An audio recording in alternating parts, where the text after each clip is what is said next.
आप जानते हैं इस समय रूसी नौसेना के लिए सबसे अप्रिय बात क्या है? ये कि अब उसके पास भागने के लिए और कोई जगह नहीं बची है। यूक्रेन की रक्षा सेनाओं ने काले सागर में एक साथ कई मिसाइल वाहक और कैलिबर मिसाइलों को निशाना बनाया, जबकि रूसियों को पूरा यकीन था कि उन्होंने इन जहाजों को यूक्रेनी हमलों से छुपा लिया है। ये बात नोवोरोसियस की है, जहां एक दिन पहले नेपच्यून मिसाइलों सहित अन्य हथियारों ने रूसियों के नौसैनिक अड्डे पर हमला किया। 2023 की शुरुआत से ही यूक्रेन ने योजनाबद्ध तरीके से रूस के काला सागर बेड़े को क्रीमिया से बाहर निकालना शुरू कर दिया था। और जैसा कि आप याद करेंगे, रूसियों के जहाजों को नोवोरोसियस्क में स्थानांतरित कर दिया गया था, जो फ्रंट लाइन से 300 किलोमीटर से भी ज्यादा दूर है, जहां ऐसा लगता था कि उस समय तक यूक्रेनी हथियार नहीं पहुंच सकते या फिर रूसी वायु रक्षा प्रणाली उसे बचा लेगी। कम से कम रूसियों को यही उम्मीद थी। और फिर 12 अगस्त की रात को पता चलता है यूक्रेनी मिसाइल वहां तक भी पहुंच जाती है। एक ही ऑपरेशन में कम से कम 3 रूसी सैन्य जहाजों को नुकसान पहुंचा, जो यूक्रेन पर कैलिबर मिसाइलें दाग रहे थे। काला सागर पर सबसे बड़ा तेल टर्मिनल और 2 अनाज टर्मिनल, जो रूसी अनाज के 12% निर्यात को संभालते हैं। और ठीक एक दिन बाद, आज 13 अगस्त को सेवास्तोपोल में एक विस्फोट में रूसी नौसेना के एक अधिकारी की मौत हो गई। यानी यूक्रेन की उस एकमात्र पनडुब्बी के पूर्व कमांडर, जो 2014 के बाद कब्जाधारियों के पक्ष में चली गई थी। यानी गद्दार को 12 साल बाद सजा मिली। और यह सब कुछ नहीं है, अभी और भी है। इसी के साथ काले सागर से हजारों किलोमीटर दूर बशकोर्तुस्तान जल रहा है। और ओरेनबुर्ग में प्रशासन ने निवासियों से, उद्धरण है, सबसे बुरे के लिए तैयार रहने को कहा है, क्योंकि क्षेत्र में पहले क्षतिग्रस्त हुए तेल रिफाइनरी की मरम्मत में कम से कम 6 महीने लगेंगे। और ये आधिकारिक बयान है। आइए इस एपिसोड में हम पूरी रिपोर्ट को क्रम से समझते हैं और सब कुछ विस्तार से रखते हैं, क्योंकि ऐसा लगता है कि यूक्रेन की रक्षा बलों की कार्यनीति और रणनीति में थोड़ा बदलाव आया है। मेरा नाम अलेक्सई पिची है, पेची। आइए हम सब मिलकर इस विषय पर चर्चा करें। लेकिन शुरू करने से पहले आपसे अनुरोध है कि इस YouTube चैनल को सब्सक्राइब करें, इस एपिसोड को लाइक करें और नीचे कमेंट में अपनी राय जरूर लिखें। इसके लिए मैं आपका बहुत आभारी रहूंगा। नानक्कू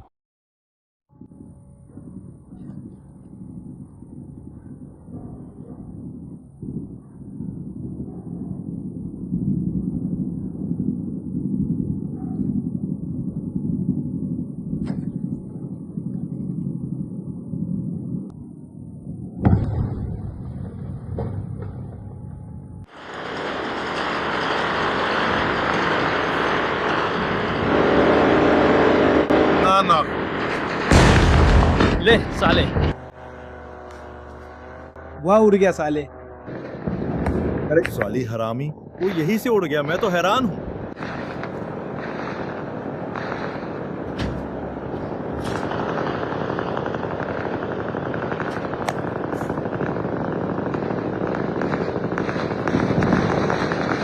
क्यों?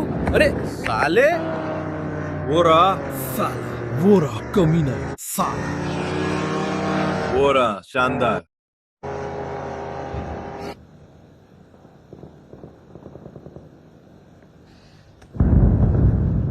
अरे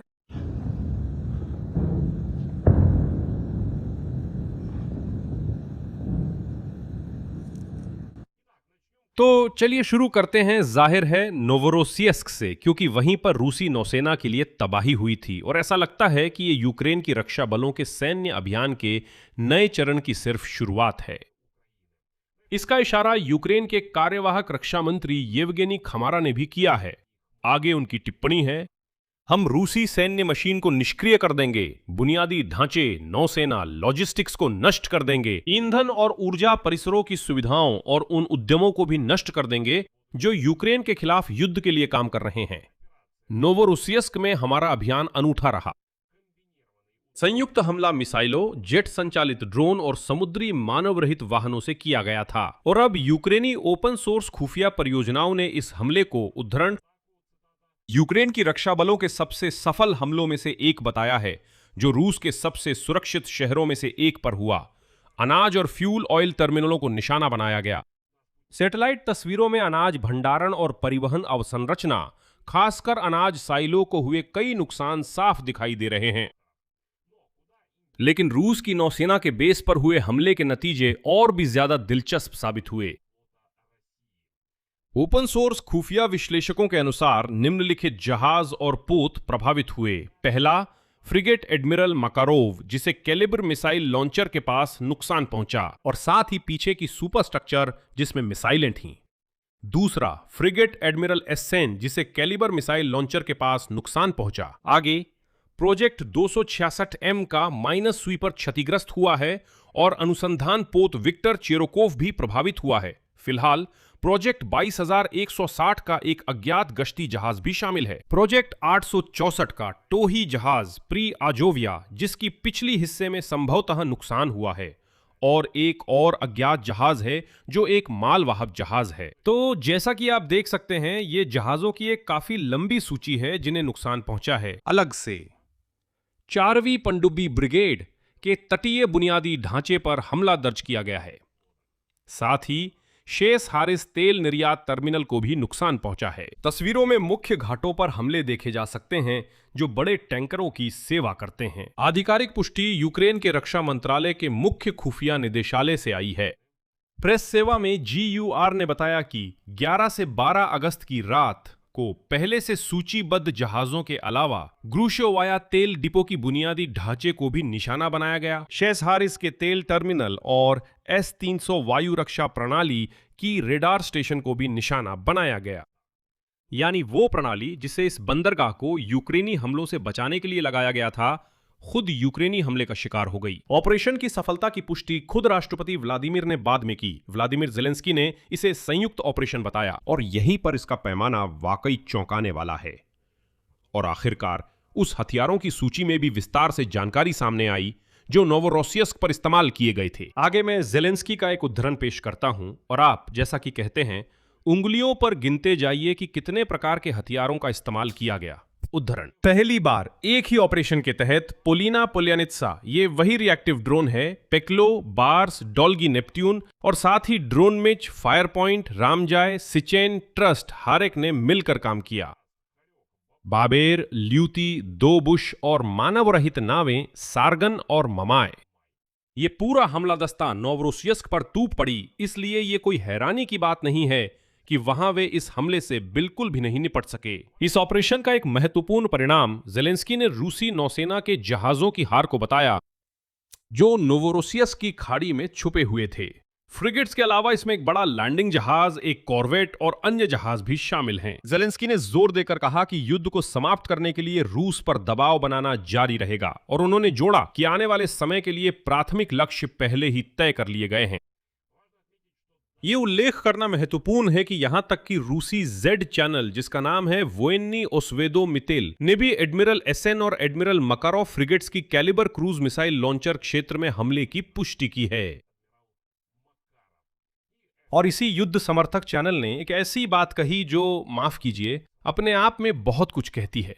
आगे वोएन्नी ओस्वेदोमितेल का उद्धरण है: क्षति की गंभीरता स्पष्ट नहीं है, लेकिन यह स्पष्ट है कि दुश्मन मिसाइल वाहकों को निष्क्रिय करने की कोशिश कर रहा है ताकि यूक्रेन पर नए हमलों की स्थिति में एक बार में दागी जाने वाली मिसाइलों की संख्या कम हो सके और इस तरह अपनी वायु रक्षा के लिए हालात आसान हो जाएं। सबसे बड़ा सवाल यह है कि अब रूसी काला सागर बेड़ा भागकर कहां जाएगा। क्रीमिया से जहाजों को नोवोरोसियस्क ले जाने के बाद अब वहां भी उन पर लगातार हमला होने लगा है। और ये वाकई में बहुत महत्वपूर्ण है क्योंकि दोनों फ्रिगेट्स पहले भी हमले का शिकार हो चुके हैं और वो भी उसी नोवोरोसियस्क में। याद दिला दूं, इस साल 6 अप्रैल को यूक्रेनी ड्रोन ने क्रास्नोदार क्षेत्र पर बड़े पैमाने पर हमले के दौरान नोवोरोसियस्क बंदरगाह में एडमिरल मकारोव पर हमला किया था। और इससे एक महीना पहले 2 मार्च को वही एडमिरल एसेन भी शहर के बंदरगाह ढांचे पर हमले के दौरान क्षतिग्रस्त हो गया था। तो मतलब नोवोरोसियस्क, जिसे क्रीमिया से रूसी नौसेना के भागने के बाद एक सुरक्षित बंदरगाह बनना था, वो बिल्कुल भी सुरक्षित नहीं निकला और यह तीसरी बार है जब एक ही जहाजों पर हमला हुआ है। यूक्रेन के कार्यवाहक रक्षा मंत्री येवगेनी खमारा ने जोड़ा कि राष्ट्रपति ज़ेलेंस्की के साथ बैठक में आगे के कदम तय किए गए, जिनकी वजह से, उद्धरण है, रूस जल उठेगा। मैं उद्धृत करता हूं: यूक्रेनी ऑपरेशन का मुकाबला करना और भी कठिन होता जाएगा। यूक्रेनी हथियार और भी अधिक मात्रा में होंगे, हमले और भी सटीक होंगे। हम राष्ट्रपति के उस लक्ष्य को पूरा करने के लिए काम कर रहे हैं जिसमें रूस को न्यायपूर्ण शांति के लिए मजबूर किया जाए। नोवरोसियस पर हमले के आर्थिक परिणाम भी अब सामने आ चुके हैं।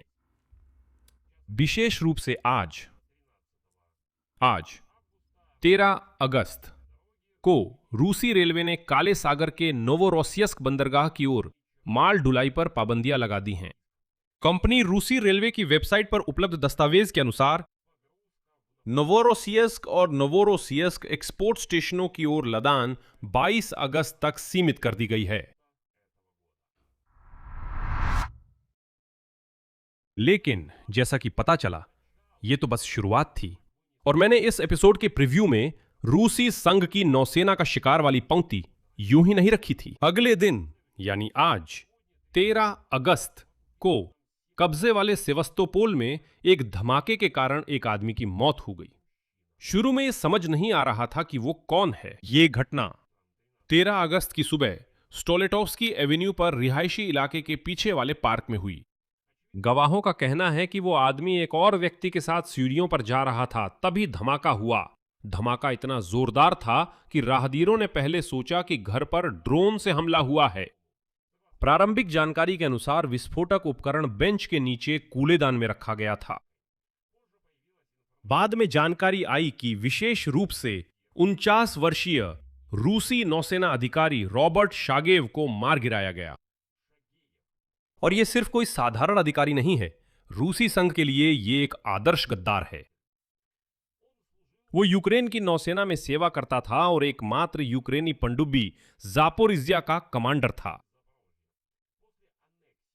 2014 में रूस द्वारा क्रीमिया के विलय के बाद वो रूसी संघ की नौसेना में शामिल हो गया और रूसियों को वही यूक्रेनी पनडुब्बी जापोरिज्या पर कब्जा करने में मदद की। हाल ही में वो रूसी संघ के काला सागर बेड़े की चौथी स्वतंत्र पनडुब्बी ब्रिगेड के डिप्टी कमांडर के पद पर कार्यरत था। अगर आपने ध्यान दिया हो तो ये वही ब्रिगेड है जिसकी तटीय आधारभूत संरचना सिर्फ एक दिन पहले नोवोरोसियस्क में हमले की चपेट में आ गई थी। यूक्रेन में उसके खिलाफ देशद्रोह का मामला दर्ज किया गया है और यूक्रेन की सशस्त्र सेनाओं के जनरल स्टाफ के अनुसार 2022 से ये शागेएव कैलिबर मिसाइलों से यूक्रेन की नागरिक आधारभूत संरचना और रिहायशी मकानों पर बड़े पैमाने पर हमलों में शामिल रहा है। देखिए तस्वीर कैसे बन रही है। नोवोरोसियस्क में कैलिब्र मिसाइलों के इन वाहक फ्रिगेट्स पर हमला किया गया।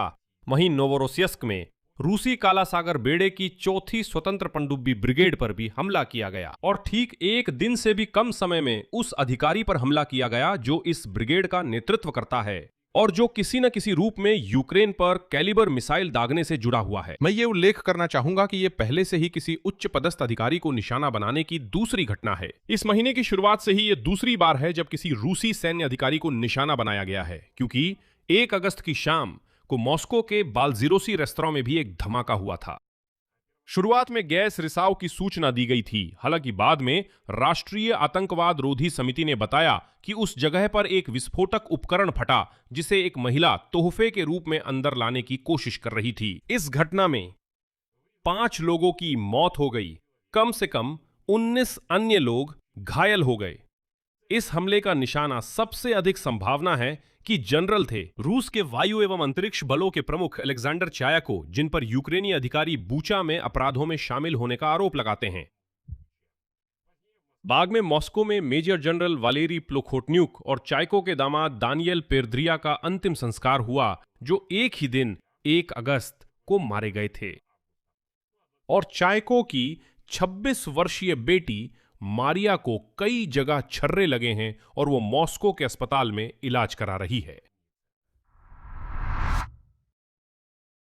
अब बात करते हैं कि उसी दिन 13 अगस्त को कब्जे वाले सेवास्तोपोल में क्या हुआ जब गद्दार शागेव की मौत की खबर आई, क्योंकि शहर पहले ही दहल चुका था। यूक्रेनी ड्रोन के भारी हमले के बाद सेवास्तोपोल बिना बिजली आपूर्ति के रह गया। इसकी आधिकारिक जानकारी रूस द्वारा नियुक्त तथाकथित गवर्नर मिखाइल रजवोझाइव ने दी और निवासियों को सलाह दी कि वे अपने फोन की बैटरी बचाएं और जब बिजली आए तो बिजली ग्रिड पर ज्यादा बोझ न डालें। हालांकि वो ये नहीं बता सके कि बिजली कब आएगी। रात में बालाक्लावस्काया ताप विद्युत स्टेशन, जो कि प्रायद्वीप के प्रमुख बिजली स्टेशनों में से एक है और साथ ही सेवास्तोपोल को पानी उपलब्ध कराने वाला बड़ा शहरी जल केंद्र, हमले की चपेट में आ गए। क्रीमिया के निवासियों ने भी तावरिचेस्काया ताप विद्युत स्टेशन के इलाके में ड्रोन के आने और गोलीबारी की आवाजें सुनने की बात कही। इससे पहले 27 जुलाई को सेवास्तोपोल में पूरी तरह से बिजली चली गई थी और तब उसी समय रज़वोज़हायेव ने इसे शहर के बाहर बिजली नेटवर्क के ओवरलोड होने की वजह बताया था। और इससे भी पहले जुलाई में ऊर्जा क्षमता की कमी के कारण सेवास्तोपोल में बिजली कटौती का शेड्यूल लागू किया गया था, जिसमें दिन में सिर्फ 6 घंटे ही बिजली दी जाती थी। वहां 2-2 घंटे के लिए बिजली मिलती थी, फिर 6 घंटे का ब्रेक होता था। अब चलिए और आगे बढ़ते हैं। बशकोरतोस्तान, जो उसी दिन 13 अगस्त को काले सागर से हजारों किलोमीटर दूर भारी हमले की चपेट में आ गया था। सुबह यूक्रेनी ड्रोन ने सालावत शहर पर हमला किया। हमले की चपेट में गैज़प्रोम नेफ्टेखिम सालावत रिफाइनरी आ गई। वैसे यहां लक्ष्य का पैमाना वाकई प्रभावशाली है। यह गैज़प्रोम का सबसे बड़ा पेट्रोकेमिकल उद्यम है, जो सालाना 7.5 मिलियन टन तेल प्रोसेस करने में सक्षम है। अगर कुल मिलाकर देखें तो यह पूरी रूस की कुल प्रोसेसिंग का लगभग 3% है। और यह इस महीने में इस रिफाइनरी पर दूसरा हमला है। इससे पहले 14 जुलाई को यूक्रेनी ड्रोन ने इसी तेल रिफाइनरी पर हमला किया था, जिसमें 2 प्राइमरी प्रोसेसिंग यूनिट्स AVT-6 और AVT-4 को नुकसान पहुंचा था। तब उस समय प्लांट ने पूरी तरह से अपना काम बंद कर दिया था और उसकी बहाली में समय लगना था। इसमें कुछ हफ्तों से लेकर कई महीनों तक का समय लग सकता था और आज यूक्रेन की रक्षा बलों ने उसे पूरी तरह से खत्म कर दिया। यानी वो वैसे भी मरम्मत में ही था और उस पर एक बार फिर से हमला किया गया ताकि ये मरम्मत जितना हो सके उतना लंबा खिंच जाए।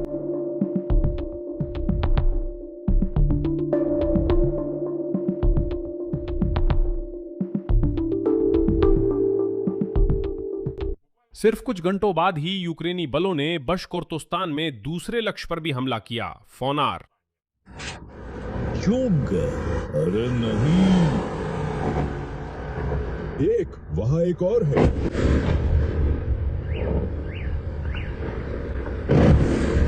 देखो, वे दोनों तरफ से आ रहे हैं। वो वहां से आ रहा है। तालियां।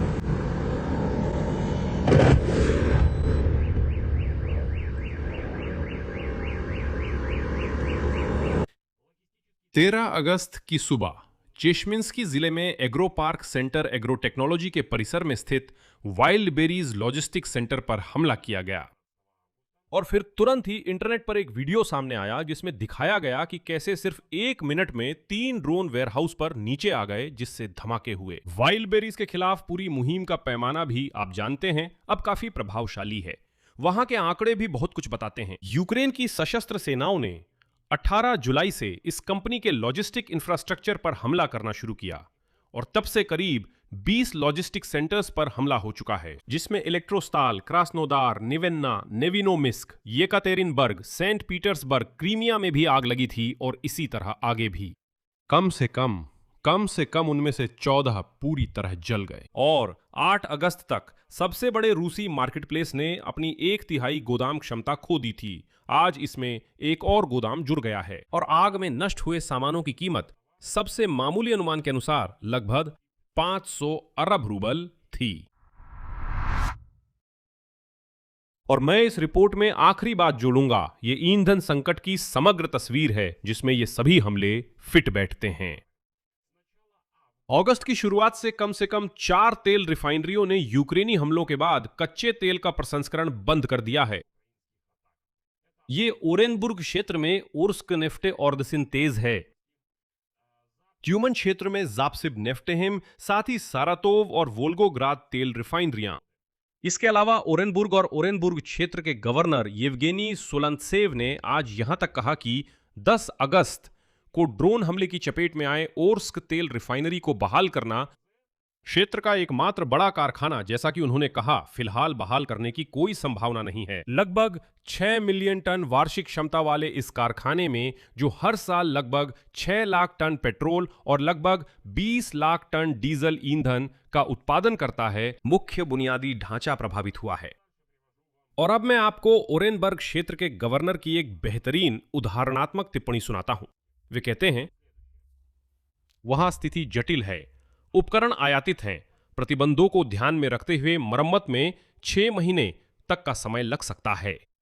हम सबसे खराब स्थिति के लिए तैयार हो रहे हैं।